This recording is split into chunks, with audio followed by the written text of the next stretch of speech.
Très chers fidèles internautes de Aérotech TV officiel, la chaîne de référence, bienvenue sur votre émission Actualité politique. Je suis la votre humble servante Carmen Aladio, la diva. Merci de la confiance, merci de la fidélité.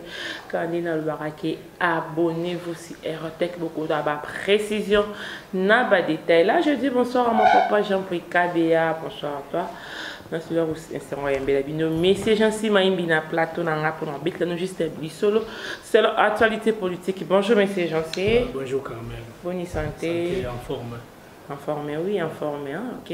Tu peux aller sur le bilan, mon conduit, bientôt une année, n'habite bilan, où est-ce négatif ou positif? Bon, bilan, mon conduit, largement positif. Pour l'année, ils ont vraiment réussi à mener parce que ceux qui ont vu Nathalie bilan nae banda kotaki ndenge bilan ezaka sur le plan social sur le plan nous surtout vivre environnement sur tous les plans tout le monde que bilan à présent est largement positif parce que Saline a recréé il a recréé la confiance au Congo et perdaki yango grâce à l'ancien régime par orgueil parce qu'ancien régime nous avons tout. Surtout dans le Congo, mais soit industrie mais lui il a fait quand même un voyage qui a recréé confiance et puis il a gagné aussi la confiance des bailleurs de fonds. Les bailleurs de fonds financent quand même un pays pour payer et se relancer capitaux international. Tout le monde qui est présent qui a gagné sous confiance à Batouana. Et Nabila il a mis Jean-Pierre Bemba tranquille. Sans Fachi, Jean-Pierre Bemba ne pouvait pas rester calmement dans ce pays. Ayal Soussazon, Avanda, Mouto a inquiété à Zarakité. Donc, Fachi Nabila, il a mis Jean-Pierre Bemba tranquille. Et à part Jean-Pierre Bemba, tu as vu que Nabila Fachi, Moïse Katumbi Zaraki, l'homme à battre, et pas à Kabila. Mais Moïse Katumbi, il y a Zongi. Et Fatih a zongi le passeport a zongi le comme congolais parce que le régime a calbané que Moïse Katumbi est congolais à étranger et toujours na nini wana Fatih tout le monde qui a sali vraiment makambo belé na bilan na o asali bon na compter na ngai sur tout le monde a été tout le blaba nzela ya uti ko créer azo sala mikolo yo wana kuti zana te mais bilan auto zo na o asali vraiment mingi na ta o biso to na mboka par rapport au Togo, compter ma camusou et les cas peut-être la mandat au bateau au Salawana. Et puis, celui total bien, na bilan na ewana, et donc au président Sali, ba Congolais bon, malgré les autres Togo qui les la Togo ba non bon ils en ont été dollars et mata, mais c'est un dollar 17 500. Et là ils ont faire vivre biso na bord na Congo to espoir nan. Parce que sur total ba Congolais malgré bon ils ont été mais bilongeza ko relaxer bilongeza ko relaxer parce que ngala zo mona ngala bité yo yebisinga la plupart des gens qui n'ont rencontré vraiment mona que non bilongeza ne sengo malgré que mbongo ezate ezo moi koko sweza mo ezate ko pomade sur na 2200 ezaki na 1200 mais c'est gentil ko pomade sur 2200 bon ngala sala wenzete pour la 2200 pour la bibileza positif mais parce que nenga zali wana to yebi que économie na biso pour le moment ils ont la maboko ya ba expatriés au moins ba expatriés wa ba on ba osala ki ba perturber moi tous les becs koyer président Félix Okayen sote ko kita masango ko kita mais on dirait nous surtout matimbala moko te masango ke kita blo on so kita parce que production faut senga eza na mboka tozo produire te ozomona na Congo production ezati toza na bilanga moko te ba plantation on est sur la Congo on que na Congo to importer nyonso. Alors, du fait que tu as importé et comme la vie est toujours difficile, pour un moment, Magambo s'est relancé bien. Mais le président, dans le programme, tout le monde avec l'année prochaine, la mise en œuvre et un budget, Magambo est toujours bien. Parce que eux, ils ont des vies, oui, maman, pour juger, mais total. Et total, il a pris une année alors? Une année déjà, si, mais total, ce qu'on a en janvier, avec budget, nous avons salarié, parce que nous avons président. Ça, le programme na malam et puis à gérer mboka. Ok, tu veux aller solo ya Bakongo, Bakongo continue nous bitumbezo bundama na Bakongo, na éviter koza mutu ya Bakongo. Ko ko lubani pona likambo wana. Omoni biso toza bato ya Bakongo Nous allons d'abord, nous allons toujours sincère et nous allons vraiment honnête dans la vie sur tout ça. Tout le monde m'a cité ou en vous comprenez parce que total même dans le régime il y a 18 ans où il y a Kabila qui n'a pas Congo. Tout le monde a ko sabi sauter. Oh, tu peux savoir Golia. Oh, beaucoup ma bien. Bato ba Congo ba vivre encore à Mindele. Ce que kosiye au kosiye. Donc ouais au kosa muto ba Congo te que oh Golia bien. Tu peux so boy. Yango bato ba Congo ba linga na bango Kabila te. Ba laksa position na moment to lingi ote. Et puis pas Congo ezaka province noko pro opposition banda kala. Même c'est là Mobutu, même c'est là il y a Joseph Oyo, ba laksa position na bango bien avant. Par rapport aux autres, peut-être là, bande de la vie soit bande nous bango accepter bango nyonso. Zo mo, ya o mo ba manipuler bango, ba magam nyonso ba ondima, mais ba Congo ba inga ba zo ba. Ya o mo lige, ba to ba Congo ba boyi buzo ba wana. To mo li biso nyonso eleki na TV ba la sima makambo nini ba to ba uti sa ba bêtise. Soit ba ko zo mutu musu sa jouer intérêt. Ce n'est pas ça ba ko wa ba to ba bêtise wana zo mo ça ko humilier vraiment problème. Ceux qui baillent à la gouverner, à la vice-gouverner. Il fallait pas vendre dans bango, pas vendre dans le non, biso makambo vraiment le rôle de salir en haut, tout nous avons fini tout chawa. Est-ce que à part battu nous tout va bien dans gouverner, 10 000 bango va salir qui va comme à gouverner, il y a pas pour pendant 5 ans. Et tellement qu'il va enfreindre, va beaucoup mibeko. Même une zamba à la ceux qui au beaucoup mibeko naé, quand même le châtiment bon est là. Ils ont été châtimés, ils ont été obligés à battre malgré ma belle bombe à faire de vie sous le réhabilité bango besoin de ça. Voilà les normal. Voilà les normal. Je peux t'en créer battre. Pour battre déjà va le dire que tout boy battre là la zone a suscité. Fallait que ça la volonté de la population. En tout cas dans la présidente de la République a joué vraiment en tant que magistrat suprême. Il faut jouer vraiment rôle amener la situation où ils ont les Canabas Congo. Bon, déjà, ils ont bien été. Tous les pays va fêter calmement, va troubler ça la tête. Ce qui est à l'ongoué, et ça la pété que province est quoi. Et quoi il s'appelle province. Vous comprenez? Kabila est là donc il n'a pas compris. On a conclusion qu'il faut pour la mambango.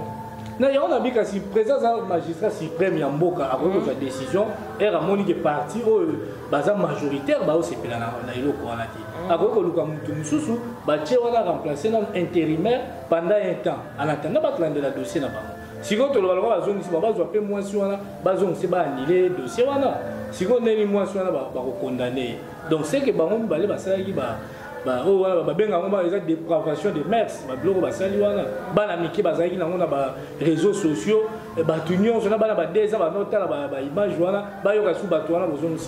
alors laissons banana biso bazo kola lelo bien baotanga lelo omoni ke mboka ezo ke toujours na et l'accès ke mboka eza toujours net na ba province ya ba désordre faut luka bato ba ko chako ba gérer que ba trouble on continue ko sala mate. OK mais c'est gentil to betali solo ya Beni kuna yo yebimbilinga mbilinga ko lobani kuna par rapport ya Beni.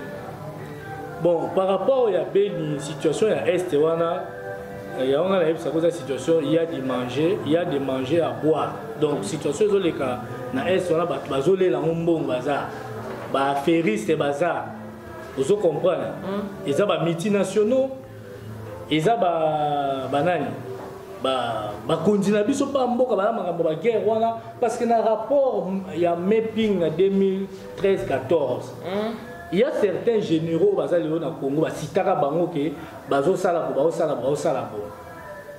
malgré tout tango fort ba sitaye to yokango partout na ba RFI partout ba sitaka na rapport ya mapping wana ke ba tekaka ba arme ba sala ba fer bazo pesa ba tenni ba sala bloko nyoso wana ce sont des généraux ba ko écarter eza tango fort eza o nani général mo so ki colonel so général Mundos bakaimbi bango nyonso wana bazosala bafaire na bango na baeste wana et puis ezakaka makambo ya MONUSCO te na ba oyo bakonzi ya mboka na bana mboka oyo baza ya este wana bango mo bazosala basacrifier bandeko na bango po bazwa bambongo ebele ozomona donc na affaire wana MONUSCO mpe aza parti pris eza kete tokoki kofaire balobi MONUSCO alongwa zonga na yebi te oza d'accord nango alors MONUSCO akenda zonga oui normalement mission nyonso nde esalama wana baza toujours na temps na bango fo bakende pour ba ko fandaka ati mais MONUSCO on a à jouer un grand rôle. Là, MONUSCO a kende. Tout à l'heure, la conférence, ça c'est en 8e, ça c'est en 9e conférence où il y a l'Assemblée générale, il y a les Nations Unies. Tout le monde a présent passé, Kabila, Ndeko, non, bah, kende, bah, si. Hier, Ndeko, bah, kende, il y a une intention pour Aboma Biso. Il y a une intention pour ceux qui MONUSCO a accueilli pays, il y a libre, il y a des généraux, il y a déjà des féris, des coopérants. Il nous permettre de vendre la mboko. Moi, je suis Kubanga et Bango, ça, ceux qui ont rapport à ma baie et qui ma vise à Bina Bango. Mais Bango, il y a un régime passé, moi, je suis souviens que MONUSCO a Kenya. Dans l'esprit, il y a des Congolais, mais dans la minute, il y a 10 000 Congolais. Il y a ici, ça va Congolais. Peut-être que grâce à MONUSCO, il y a un moyen de faire ça. Mais MONUSCO peut comprendre l'objectif. Bazouaka série moko balbara qui va ça la dernière réunion en 2012 avec et les missions moi aussi pour agir sur le terrain pour observer pour une mission à observation mais tout le monde comprend que herbe tourner ba ça ba dégâts na bango toujours c'est la population soit MONUSCO a bomba batouana na ba enceinte na herbe moko a lancé bango na butu ba sali opération na bango ba ko batama na MONUSCO parce que ezaleti ba batu moko bo ba kangaka bango te. C'est comme si ce sont des commandos invisibles. Et puis tu comprends la situation à chaque fois MONUSCO soit comme une affaire un mandat. Année aussi, peut-être des mandats ici en janvier ou bien en février. À chaque occasion, au moins la fait un mandat, il faut trouble moins pour conserver vendre. Parce que MONUSCO a besoin de trop dans l'Est.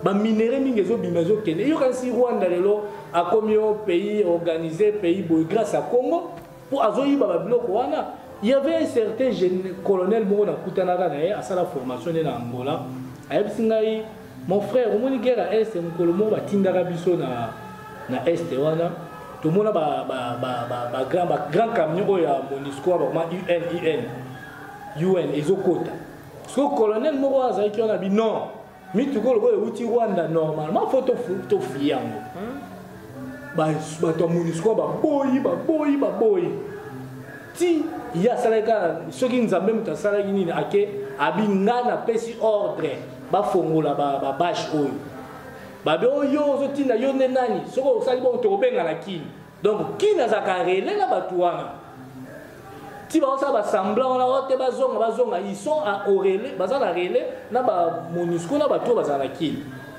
Vous voyez que le colonel va longola musala. A longola abili ba longola basho. Ba bioso longola basho, musala ne kufi. Et puis abia kufa. Colonel wala muswa zaki pembeni asala ki mois de déplacement, era zonga ko kuta ku discussion wana. Yepe a rataka ba longola yo bien, so ba ngaba sala bangoni. Colonel wana ba fongo. Ba fongo la ba ki kuta ma batu.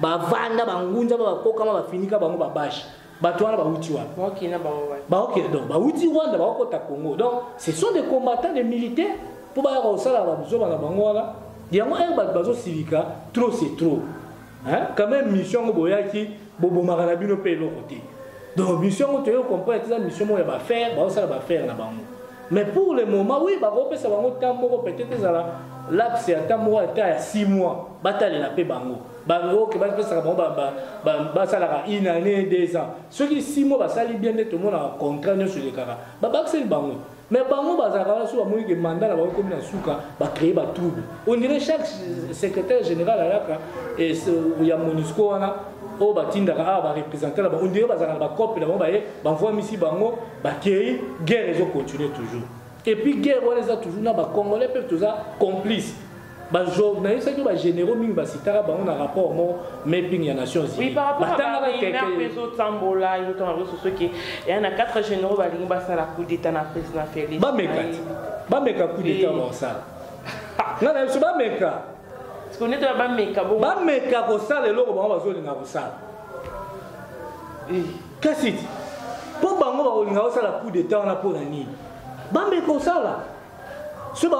Mais moi je dis toujours que les Congolais tous quand même biso mo pe to ba zoba na bino pe ba sodango muto na pouvoir ya zo autongela ba banda ko ko mo champion moi espoir ezali quand même moi moké fallait lui laisser quand même tranquille hein comment se fait-il que nous avons ça malamu pour la bino, Boliko tient toujours les crocs à jambes. Vous comprenez? Non, Félix, président Torosenga na EP, il faut faire la mission. Vous comprenez? Ceux qui sont généraux, ils sont s'entêter. Allez chasser là. Il ne faut pas si le président a toujours la confiance il y a bateau à Pembe. Il faut la mine la confiance il y a population. Population va la c'est on est pas aider au mingi par rapport à bateau aux chamté mawana. Il faut que sur le terrain on a des macambon ni les alliés. FCC pas continuer toujours que ça la réunion, que ça la campagne habiter ça pour tous des nids et ça avance tout pour nani. Bon FCC ça la réunion n'est pour la nuit parce que d'abord et l'on a la avec Fachi. On dirait Bolingi avec Fachi tout le monde se retrouve. Surtout Fachi a ça qui ba discours na bimagi libanda a ça qui ba bailleur de fonds boya un partenariat gagnant-gagnant. Pour nous soigner au Congo, aya na mais ba Congolais peut pas bénéficier quand même. Il faut que ça soleil na bango yango. Sikoyo et loko oyo Fachi asali au régime passé ba kokaki ko salaté.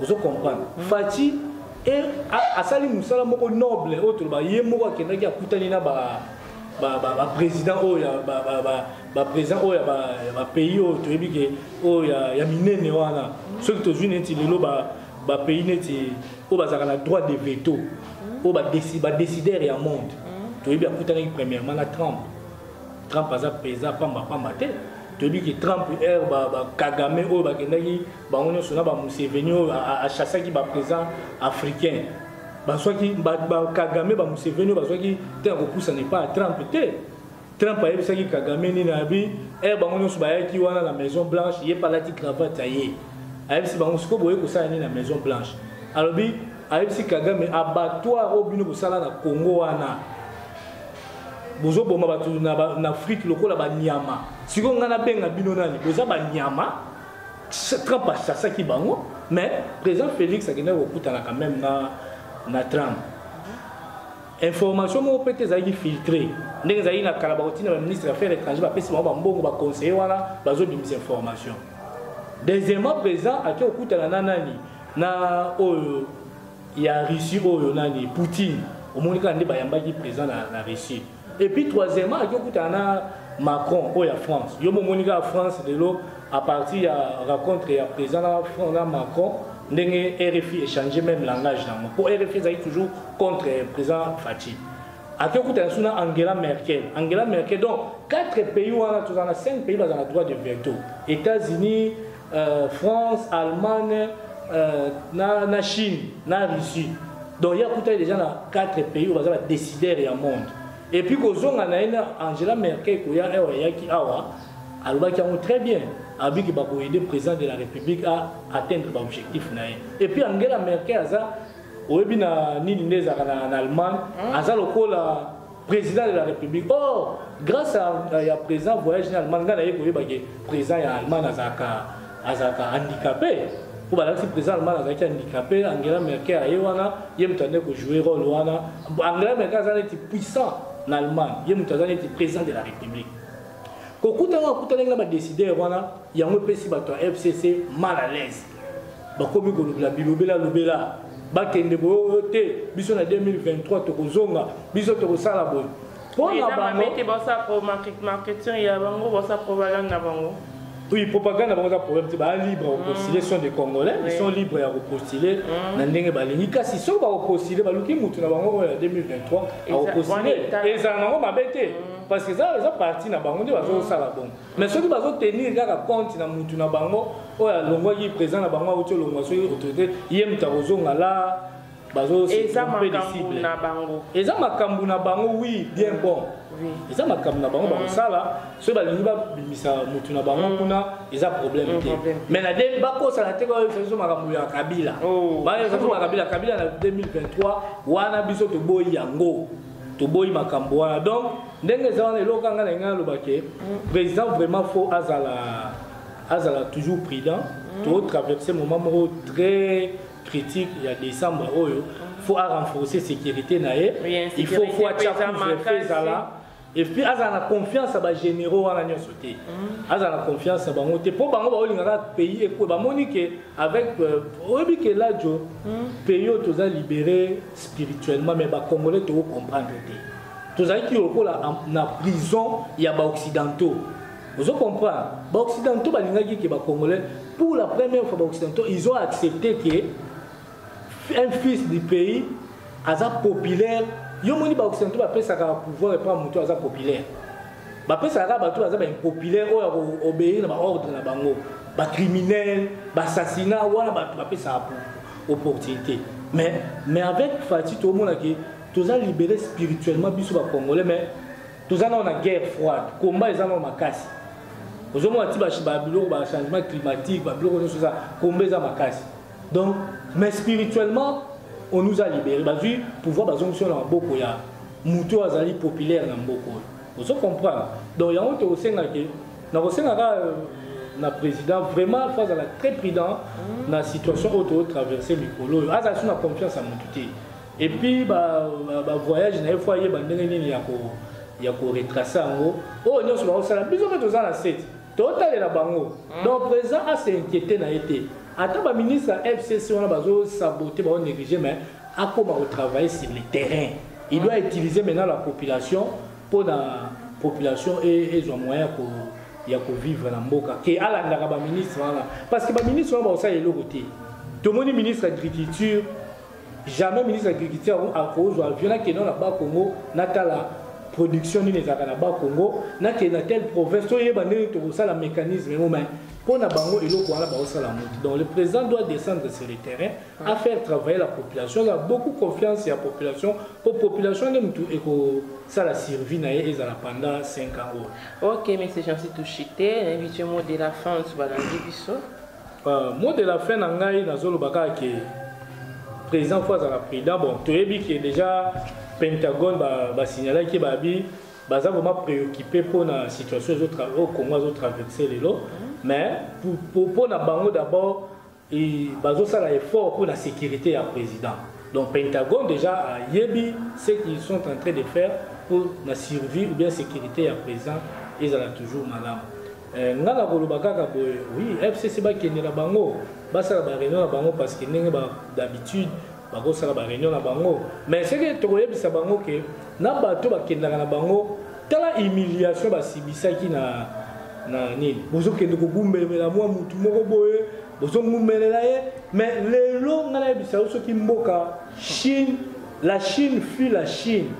Pourquoi Chine elle va développer Chine et ça qui na ba étudiants chinois te bazaki na ba grande université américaine ou bien bazaki ba professeur ba chinois kaka na ki abrutisme na bango wana elle va vendre ki bazui téléphone ba tiena mabele bo babi téléphone to copier yango mais le to tala ba bengi yo sala animation yo sala ni ba chinois le lotal pays na ba onde développer biso mo to ko développer pays na biso au lieu ko compter toujours na ba zo utalibanda parce que biso mo photo vanda to ba ne to sala ke pays za développer to ko compter toujours ka ki na ba effort ya ba to nzute po ba to nyoso bozana même boke na bad on les a banque ya ba tout ils ont ba niloti malgré ba couvrir ngo que za banque africaine de développement mais ils ont bénéficié na Rwanda ozo mona ba biloko anyoso.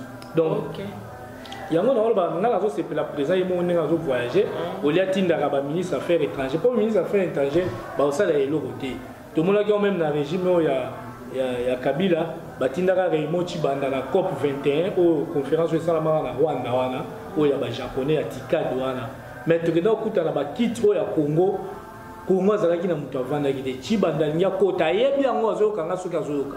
Chibanda nga kota na réunion ba bise que non, le Congo est déjà adopté. Bino bozana bino na mutu ko lobela bino te mais moi ça soit zalaki, Rwanda zalaki, Uganda zalaki. Donc biso toza adopté sur le plan environnemental. Tala ba catastrophe ozo le kalelo. Président pour fongola mamisu ayeba et puis nga na osenga na président a se tracasser minité na makambu ya agriculture. Et là, il y a créé une minoterie. Au Congo a créé une minoterie dans la province. Une minoterie pour moudre ces mous. Et ça pour la sémence, la graine. La graine, villageois. Ok, je chite. Villageois,